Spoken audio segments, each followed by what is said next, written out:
Hello super moms and welcome back to the channel. ఈరోజు నా vlog evening రొటీన్తో start చేస్తున్నాను. నా ఈవినింగ్ రొటీన్ మా పిల్లలకి పాలు వేడి చేయడంతో స్టార్ట్ అవుతుంది. ఈవినింగ్ అవుతూనే పాల కోసం చాలా వెయిట్ చేస్తూ ఉంటారు మా పిల్లలు.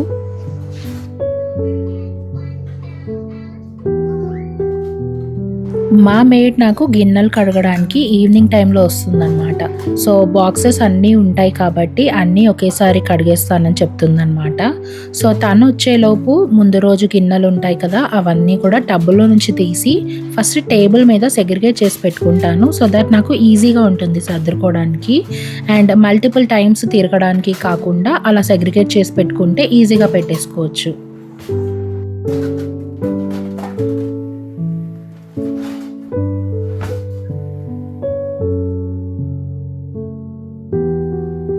చాలామంది అంటూ ఉంటారు కదా, నాకు గిన్నెలు సదరడం అంటే ఇష్టం ఉండదు, బట్టలు ఫోల్డ్ చేయడం అంటే ఇష్టం ఉండదని.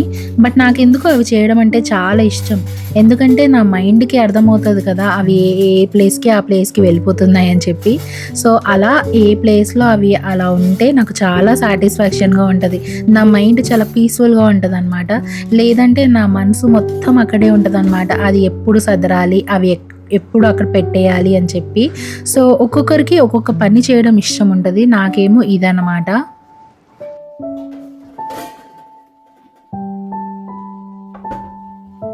మా ఫ్రెండ్స్ కొంతమంది నన్ను అంత చిన్న కిచెన్లో అన్ని వస్తువులు ఎలా పట్టిస్తున్నావు అని అడుగుతూ ఉంటారు. సో నేను ఒకటి ఫాలో అవుతాను. నీట్గా ఆర్గనైజ్డ్గా పెట్టుకుంటాను. ఒక దాంట్లో ఒకటి వేసుకొనైనా పెట్టుకుంటాను. అండ్ నెక్స్ట్ టైం సదిరినప్పుడు కూడా మళ్ళీ అవి ఆ ప్లేసెస్కే వెళ్ళాలి. సో అలా నాకు మెస్సీ అవ్వదన్నమాట కొంచెం కిచెన్ అనేది. ఆఖరికి మా మమ్మీని కూడా ఈ వస్తువులు నేను సదరనివ్వను, అవి నేనే సదురుకుంటాను. సో నాకు ఏది ఏ ప్లేస్కి వెళ్ళాలనేది ఐడియా ఉంటుంది కాబట్టి ఎప్పుడు మెస్సీగా కనిపించదు. ఒక్కటే గుర్తుపెట్టుకోవాలి, మీరు ఎంత ఎక్స్పెన్సివ్ ఇంటీరియర్స్ చేయించుకున్నా కూడా కరెక్ట్గా ఏ వస్తువులు అక్కడ లేకపోతే చాలా మెస్సీగా కనిపిస్తుంది ఇల్లు.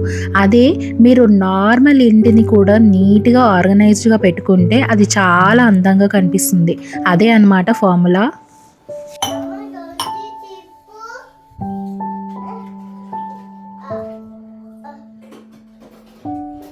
మా ఇద్దరు పిల్లలు కూడా నాలాగే అనమాట. పాలల్లో ఒక్క చుక్క మీగడ కూడా రాకూడదు వాళ్ళకి. నేను కూడా అంతే, చిన్న చుక్క మీగడ వచ్చినా కూడా మొత్తం వామిట్ చేసేసేదాన్ని.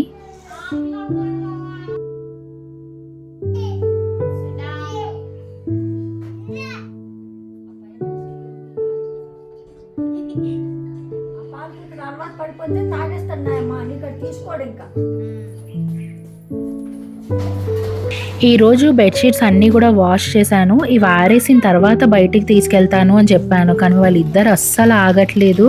ఒక్కసారి బయటికి వెళ్తున్నామని ఫిక్స్ అయిపోతే ఇంక వెళ్ళాల్సిందే. సో ఈవినింగ్ టైమ్స్లో ఖచ్చితంగా బయటికి తీసుకెళ్తాను and it is very much mandatory అనమాట వాళ్ళిద్దరికీ. పిల్లలిద్దరిని కూడా ఎర్లీగానే బయటికి తీసుకెళ్తాను. ఎందుకంటే 5:30 అయిందంటే ఇంకా దోమలు చాలా వచ్చేస్తాయి. సో లోపలికి వచ్చేసాక బట్టలు ఆరేస్తున్నాను.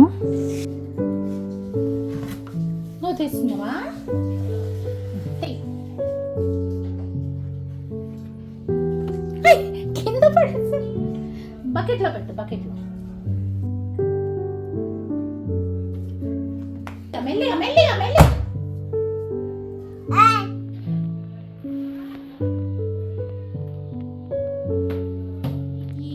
మా పిల్లలు ఇద్దరు కూడా నాకు చాలా బాగా హెల్ప్ చేస్తారు. వాళ్ళు ఉన్న ఏజ్కి హెల్ప్ చేయాలి అమ్మకి అని అనుకోవడం కూడా చాలా గ్రేట్ కదా. కానీ ఒక పెద్ద ప్రాబ్లం ఏంటంటే ఇద్దరు కూడా చాలా ఫైటింగ్ చేస్తారు, నేను చేస్తా అంటే నేను చేస్తా అని. సో అదే అనమాట వీళ్ళతో ప్రాబ్లము. చిన్నప్పుడు మా అన్నయ్య నేను కూడా ఇలాగే కొట్లాడుకునే వాళ్ళము. కానీ పని చేయడానికి కాదు, నేను పని చేయనంటే నేను పని చేయనని చెప్పి కొట్లాడుకునే వాళ్ళం. చిన్నప్పుడు మేము చేసే పనులు అప్పుడప్పుడు మా డాడీ చెప్తూ ఉండేవాళ్ళు అనమాట. సో దాంట్లో ఒకటి ఏంటంటే, మా మమ్మీ చిన్నప్పుడు మాకు డస్ట్బిన్లో అంటే ఆ చెత్త పడేసి రమ్మని చెప్పి మా అన్నయ్యకి చెప్పిందంట. సో మా అన్నయ్య నా దగ్గరకు వచ్చి, చెల్లి మన ఇద్దరం ఒక కాంపిటీషన్ పెట్టుకుందాము, ఫస్ట్ ఎవరు డస్ట్బిన్ అయితే పడేస్తారో వాళ్ళు విన్ అనమాట అని చెప్పాడంట. ఇదంతా మా డాడీ అబ్జర్వ్ చేస్తూ ఉన్నారంట. సో 1, 2, 3 అనగానే మా అన్నయ్య అక్కడే కూర్చున్నాడంట. నేనేమో పరిగెత్తుకుంటూ వెళ్ళి డస్ట్బిన్ పడేసి వచ్చాను. సో మనకంత తెలివి లేదనమాట అప్పుడు. మా అన్నయ్య అలా తప్పించుకునేవాడనమాట. ఇదంతా చెప్పుకుంటూ మా డాడీ అసలు భలే నవ్వుకుంటూ చెప్పేవాళ్ళనమాట. మనము చిన్నప్పుడు కొట్టుకునేవి కూడా ఏవైనా సరే చాలా మెమరబుల్‌గా అనిపిస్తాయి గదా! ఇప్పుడు మనం ఒకసారి తలుచుకుంటూ ఉంటే. ఇప్పుడున్న పిల్లలకి ఏంటో ఇవన్నీ ఏమీ లేవు. ఉంటే స్క్రీన్ టైము లేదంటే ఫైటింగ్. ఒక్కోసారి అసలు వీళ్ళిద్దరిని ఎలా పెంచుతాం అబ్బా! ఇంతలా ఫైటింగ్ చేస్తున్నారని భయమేస్తుంది. ఈరోజు డిన్నర్ ఏమీ అంత స్పెషల్ కాదు. సో నేనేం చూపించలేదు. నార్మల్‌గా చపాతీ చేసుకున్నాము. ఒక లెఫ్ట్ ఓవర్ కర్రీ ఉంటే వేసుకున్నాము. అండ్ కొంచెం ఎగ్ కర్రీ కూడా చేశాను. అందుకని ఏం చూపించలేదు. డిన్నర్ అయిన తర్వాత యాజ్ యూజువల్ కిచెన్ అంతా కూడా క్లీన్ చేసేసుకుంటున్నాను. మెస్సీ కిచెన్ మార్నింగ్ కనిపించిందంటే అస్సలు వంట చేయాలనిపించదు. మూడ్ కూడా అస్సలు బాగోదనమాట. సో నైటే మొత్తం క్లీన్ చేసి పెట్టుకుంటాను. అందరూ ఇలాగే చేస్తారేమో, బట్ నేను కూడా అలాగే చేసుకుంటాను. మార్నింగ్ మనకుండే హడావిడిలో ఏదైనా అవైలబుల్లో లేదనుకోండి చాలా చిరాగ్గా ఉంటుంది కదా. సో నేను ఇక్కడ ఆయిల్ డిస్పెన్సర్స్లో ఆయిల్ లేదు కాబట్టి రీఫిల్ చేసుకుంటున్నాను. ఇలాంటివి మనము మార్నింగ్ టైంలో రియలైజ్ అయ్యామనుకోండి ఇంకా చాలా చిరాగ్గా ఉంటుంది. ఎందుకంటే జనరల్గా అందరికీ మార్నింగ్స్ రష్గానే ఉంటాయి కదా. నాకు అందులో మళ్ళీ ఒక్కోసారి ఎత్తుకో అని వస్తూ ఉంటాడు. సో టైం చాలా తక్కువగా ఉంటుంది అనమాట. ఒక ఉప్పు కారం డబ్బా కూడా నేను కింద పెట్టుకున్నాను అని అంటే మళ్ళీ అవి బ్యాక్ పెట్టడానికి ఒక 1 సెకండ్ లేట్ అయిపోతుందని అలాగే పెట్టేస్తాను. అంత రషీ మార్నింగ్స్ అనమాట నావి. నా దగ్గర 2 ఆయిల్ డిస్పెన్సర్స్ ఉన్నాయన్నమాట. ఒక దాంట్లో ఆయిల్ ఫిల్ చేసినప్పుడు ఇంకొకటి వాష్కి పెట్టేస్తాను అనమాట. సో హడావిడి లేకుండా మళ్ళీ వెంటనే ఆయిల్ ఫిల్ చేసేయాలి అన్నట్లు కాకుండా ఇలా పెట్టుకుంటాను. ఇవి నేను ఎగారో నుంచి తీసుకున్నాను. ఇవి సెట్ ఆఫ్ 2 అనమాట. చూడ్డానికి కూడా చాలా బాగున్నాయి అండ్ స్పిల్లేజ్ అనేది ఉండదన్నమాట. లుకింగ్ చాలా బాగుంటుంది. ఇంతకుముందు నా దగ్గర స్టీల్ ఆయిల్ డిస్పెన్సర్ ఉండేది. ఆ తర్వాత టప్పర్వేర్ది కూడా వాడాను. బట్ ఎందుకో అది కొంచెం స్పిల్లేజ్ లాగా అనిపించేది అండ్ అంతా అతుక్కుపోయినట్లుగా అనిపించేది. ఇప్పుడు ఇది గ్లాస్ మెటీరియల్ అనమాట. ఇది అయిపోగానే మళ్ళీ వాటర్, డిష్ వాష్ సోప్ కొంచెం దాంట్లో వేసి నానబెట్టేస్తాను. ఈజీగా క్లీన్ అయిపోతుంది అనమాట. ఇది నాకు చాలా ఈజీగా అనిపిస్తుంది. Final task of the day in the kitchen. ఎందుకంటే దీని తర్వాత ఇంకొక పని కూడా చేశాను, చూపిస్తాను అదేంటో కూడా. సో నెక్స్ట్ డేకి అని చెప్పి నేను డ్రై ఫ్రూట్స్ నానబెట్టుకుంటున్నాను. ఈ బాదాము, వాల్నట్స్ పిల్లలైతే తినరు. ఇవి మేము అంటే నేను మా హస్బెండ్ తింటాము. బట్ పిల్లలు మాత్రం అంజీర్ తింటారు. పిల్లలకి అంజీర్ ఇస్తే ఐరన్ కదా, చాలా బాగుంటుంది.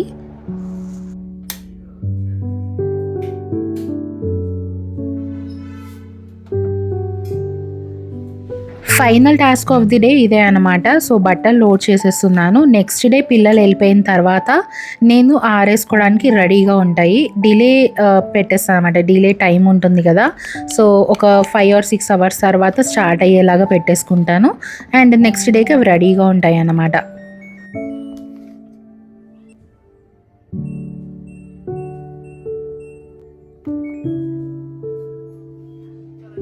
ఎంతమంది family man first and second seasons చూసారు? చాలా బాగుంటుంది కదా, నాకు చాలా ఇష్టం. సో ఇది సీజన్ 3 అనమాట, చూస్తున్నాము. Night the family man web series చూసే వరకు చాలా లేట్ అయిపోయింది. యాక్చువల్గా మాకు ఆ ప్లాన్ ఏం లేదు. నార్మల్గా ఒక 3-4 ఎపిసోడ్స్ చూసి నెక్స్ట్ డే చూద్దాంలే మళ్ళీ అని అనుకున్నాము. బట్ ఫస్ట్ 3 to 4 ఎపిసోడ్స్ పర్లేదు, బాగున్నాయి. ఆ తర్వాత మనకి ఏమవుతుంది అనేది ఒక ఎగ్జైట్మెంట్ స్టార్ట్ అవుతుంది కదా. సో అందుకని చెప్పి మొత్తం చూసేసాం అనమాట. సో చాలా లేట్ అయిపోయింది పడుకునే వరకు. అండ్ పిల్లలు కూడా అంటే జున్ను కూడా మాతో పాటే ఉండిపోయింది. అండ్ ఇంకా మార్నింగ్ లెగమంటే అస్సలు లెగట్లేదు. సో ఇంక ఈరోజు వద్దులే స్కూల్కి అని చెప్పాడనమాట చందు. అండ్ ఎలాగో హడావిడి ఎక్కువగా లేదు కదా అని చెప్పి చందు ఈ పని పెట్టుకున్నాడు. వాళ్ళ వెహికల్స్ అన్నీ కూడా నీట్గా క్లీన్ చేసి పెట్టేస్తున్నాడు అనమాట. సో నేను క్లీనింగ్ చాలా ఎక్కువగా చేస్తాను ఇంట్లో. అండ్ మా హస్బెండ్ దానికి వేరే లెవెల్ అనమాట, విపరీతమైన ఓసిడి క్యాండిడేట్. సో అందుకని చెప్పి పెద్దగా ఫైటింగ్స్ ఉండవు అనమాట క్లీనింగ్ దగ్గర. నాకు నైట్ నిద్ర అస్సలు సరిపోలేదు. కాబట్టి నేను కూడా కుకింగ్ కొంచెం తక్కువగా పెట్టుకున్నాననమాట మార్నింగ్. సింపుల్‌గా ఏదైపోతుందో చూసుకొని చేస్తున్నాను. సో, నేనిక్కడ కొంచెము శనగపప్పు నానబెట్టుకున్నాను కొద్దిసేపు. అండ్ సోరకాయ కర్రీ చేస్తున్నాననమాట. నాకు ఎప్పుడైనా కుకింగ్ ఇంట్రెస్ట్ రావట్లేదు అనంటే తొందరగా చేసుకోవడానికి కుక్కర్ యూజ్ చేసేస్తాను. కుక్కర్‌లో కూడా సొరకాయ కర్రీ చాలా బావుంటుంది ప్రెషర్ కుక్కర్‌లో. సో, ఎలా చేస్తానో నేను చూపిస్తాను. ఇది చాలా సింపుల్ కర్రీ అనమాట. సోరకాయ కర్రీ కాబట్టి నేనేమి ఆనియన్స్ యూజ్ చేయట్లేదు. నార్మల్‌గా పచ్చిమిర్చి యూజ్ చేస్తున్నాను. అల్లం వెల్లుల్లి పేస్ట్ వేసేయాలి. ఆ తర్వాత సోరకాయ ముక్కలు వేసేసుకుంటున్నాను. సోరకాయ ముక్కలు చిన్నగా ఉన్నాయనుకోండి, ఒక్క విజిల్ పెట్టుకుంటే సరిపోతుంది. అదే కొంచెం పెద్ద పెద్ద పీసెస్ అనుకోండి, ఒక 2 విజిల్స్ పెట్టుకోవాలన్నమాట. అంతగా ఏం మ్యాష్ అవ్వవు. పెద్ద పెద్ద ముక్కలు కాబట్టి ఏం మ్యాష్ అయిపోవు. ఒక 2 విజిల్స్‌కి సెట్ అయిపోతుంది. అండ్ చికెన్ కర్రీ చేసినప్పుడు కొంచెం కొబ్బరి పొడి మిగిలిందనమాట. దాంట్లో నేను ఇలాచి, లవంగం ఇవన్నీ కూడా వేసి గ్రైండ్ చేసుకుంటాను. సో, ఆ కొబ్బరి పొడి మనం కర్రీస్‌లో యూజ్ చేసామనుకోండి చాలా మంచి ఫ్లేవర్ వస్తుంది. అండ్ లాస్ట్‌లో నానబెట్టుకున్న శనగపప్పు కూడా వేసేస్తున్నాను. ఇవి పంటికి తగులుతూ చాలా బావుంటుందనమాట. సో, అన్నీ కూడా వేసేసిన తర్వాత కొంచెం వాటర్ వేసుకోవాలి. ఎక్కువ వేసుకున్నారనుకోండి మొత్తం వాటరీగా అయిపోతుంది. ఎందుకంటే ఆల్రెడీ సొరకాయలో వాటర్ ఉంటాయి కదా! సో, ఒక 2 విజిల్స్‌తో కంప్లీట్ అయిపోతుంది కర్రీ.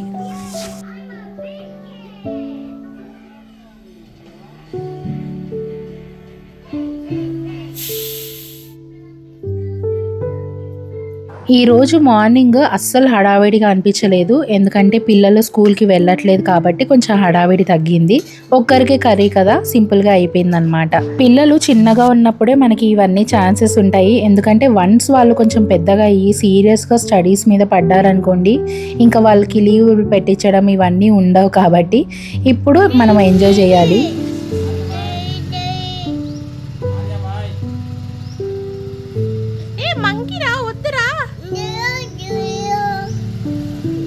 వాళ్ళ బట్టల మీద నుంచి వెళ్తుంది అది. బాయ్.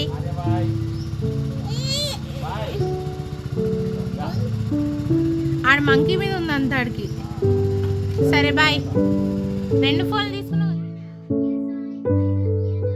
చందు ఆఫీస్కి వెళ్ళిపోయిన తర్వాత నేను అండ్ ఆర్య ఇద్దరం కూడా బ్రేక్ఫాస్ట్ చేసేసాము. జున్ను ఏమో చాలా చాలా లేట్గా లేచింది అండ్ లేట్గా బ్రేక్ఫాస్ట్ చేసింది.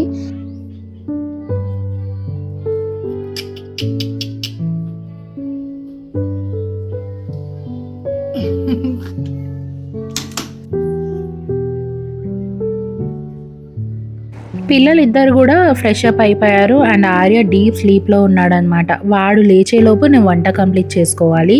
నేను పిల్లలకి అన్ని వెజిటేబుల్స్ పెడతాను. సోరకాయ, బీరకాయ, క్యారెట్, బీట్రూట్ డైరెక్ట్గా పెట్టకపోయినా ఇండైరెక్ట్గా వాటిని ఆఖరికి పప్పులో వేసైనా సరే వాళ్ళకి ఎలా అయినా సరే పెట్టేస్తానమాట.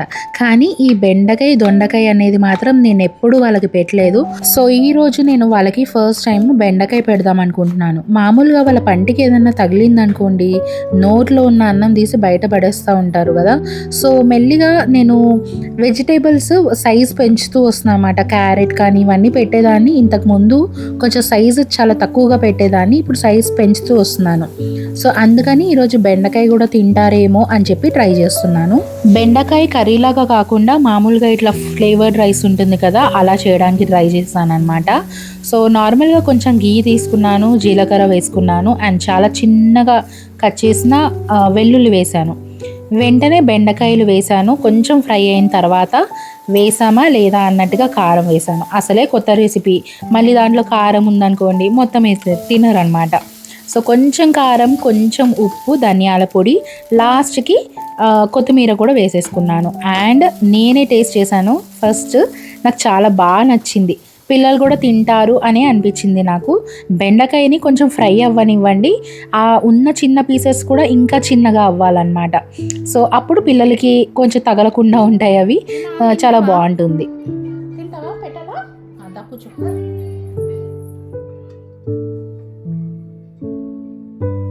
నన్ను చాలామంది అంటూ ఉంటారు, పిల్లలకి అసలు కారం అలవాటు చేయట్లేదు నువ్వు అని చెప్పి. నేను మళ్ళీ చెప్తున్నాను, కారం తినడం ఇంపార్టెంట్ కాదు, పిల్లలు వెజిటేబుల్స్ తినడం ఇంపార్టెంట్ అనమాట. సో వాళ్ళకి ఎంత న్యూట్రిషన్ వెళ్తుందనేది మనం చూసుకోవాలి. ఈ ఏజ్లోనే వాళ్ళు రిజెక్షన్ నేర్చుకున్నారనుకోండి, ఇంకా ఫ్యూచర్లో వెజిటేబుల్స్ అస్సలు తినరు. సో వాళ్ళకి నచ్చినట్టుగానే చెయ్యాలి, అప్పుడే అన్ని వెజిటేబుల్స్ వాళ్ళు అలవాటు చేసుకుంటారు. సో నేను ఇలాగే ఫాలో అవుతున్నాను. అండ్ వాళ్ళ ఏజ్కి తగ్గట్టు స్పైస్ లెవెల్స్ పెంచుతూ వెళ్తున్నాను. మా జున్ను మ్యాక్సిమం లంచ్ బాక్స్ పెట్టినప్పుడు మొత్తం కంప్లీట్ చేసుకొని వస్తుంది అనమాట. సో మనలో చాలామందికి చిన్నప్పుడు గుర్తే ఉంటుంది, మనం అంటే మన పేరెంట్స్ పెట్టే దొండకాయలు, బెండకాయలు, గోకరకాయలు ఇవన్నీ ఎంతమంది తినేవాళ్ళు. నాకైతే అసలు చాలా ఏడుపు వచ్చేది. మా ప్రిన్సిపల్ సార్ పక్కనే నించునే వాళ్ళు అనమాట తినే వరకు. ఎంత బాధ అనిపించేదో, మా మమ్మీ ఎందుకు ఇవన్నీ పెడుతుంది నాకని. సో మనం కూడా ఇప్పుడు అవే పెడుతున్నాము, బట్ అది వాళ్ళకి నచ్చిన ఫ్లేవర్లో పెట్టడం ఇంపార్టెంట్ అనమాట. నేను అది చెప్తున్నాను, మీకు అర్థమవుతుందని అనుకుంటున్నాను. మనకి సపరేట్, వాళ్ళకి సపరేట్ చేయాలంటే కొంచెం ఇబ్బందిగానే ఉంటుంది, బట్ వాళ్ళు ఇంకా చిన్న పిల్లలే కదా, అందుకని చెప్పి నేను ఇంకా చేస్తున్నాను. ఫ్యూచర్లో స్పైస్ లెవెల్స్ పెంచుకుంటూ వెళ్ళి మన దారిలోకి తెచ్చుకోవడమే, అంతే అన్నమాట. ఇంతకీ నా బెండకాయ రెసిపీ మా పిల్లలకి నచ్చిందో లేదో చెప్పలేదు కదా. సో వాళ్ళు చాలా ఇష్టంగానే తిన్నారు.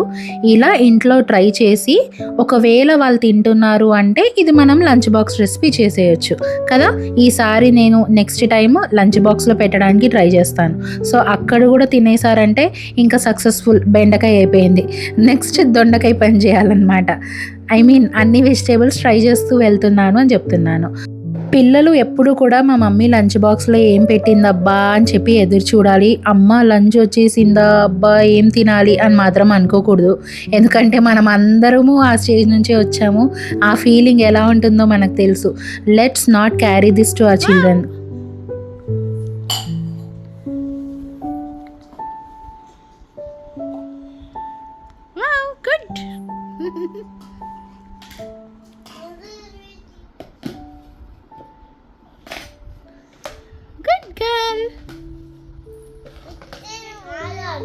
లయనా టీచర్ ఇచ్చిందా?